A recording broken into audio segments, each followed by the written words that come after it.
বিবিরহাট ঐতিহ্যবাহী প্রভাকর ক্লাব আয়োজিত বর্ণাঢ্য আয়োজনে মোতাহের আলী ও আব্দুল গনি স্মৃতি ফুটবল টুর্নামেন্ট ২০২৬-এর শুভ উদ্বোধন।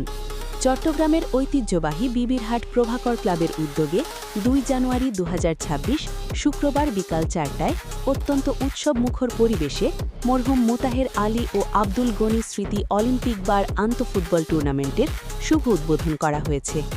এক বর্ণাঢ্য র্যালির মাধ্যমে অনুষ্ঠানের সূচনা হয়। টুর্নামেন্টের শুভ উদ্বোধন করেন অনুষ্ঠানের প্রধান অতিথি চট্টগ্রাম মা ও শিশু হাসপাতালের সভাপতি এবং প্রভাকর ক্লাবের সম্মানিত প্রধান উপদেষ্টা জনাব সৈয়দ মোহাম্মদ মোর্শেদ হোসেন। বিশেষ অতিথি হিসেবে উপস্থিত ছিলেন প্রভাকর ক্লাবের সম্মানিত উপদেষ্টা মণ্ডলী। ক্লাবের সভাপতি মোহাম্মদ মামুনুর রহমানের সভাপতিত্বে এবং সাধারণ সম্পাদক মোহাম্মদ সাইফুল ইসলাম টিপুর সঞ্চালনায় অনুষ্ঠানে বিশেষ অতিথি হিসেবে উপস্থিত ছিলেন মরহুম মোতাহের আলী চৌধুরীর সুযোগ্য সন্তান মোহাম্মদ আলী চৌধুরী, মরহুম আব্দুল গনির বড় ভাই আলহাজ মোহাম্মদ রফিক ও মোহাম্মদ মিন্টু।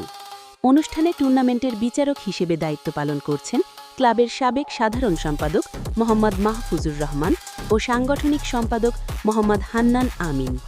উদ্বোধনী বক্তব্যে প্রধান অতিথি বলেন, তরুণ সমাজকে মাদক ও বিপথগামিতা থেকে দূরে রাখতে খেলাধুলার বিকল্প নেই। প্রভাকর ক্লাব এই আয়োজনের মাধ্যমে এলাকার সম্প্রীতি ও ভ্রাতৃত্ব আরও সুদৃঢ় করবে। টুর্নামেন্টকে কেন্দ্র করে পুরো বিবিরহাট এলাকায় ব্যাপক উৎসাহ উদ্দীপনা লক্ষ্য করা গেছে।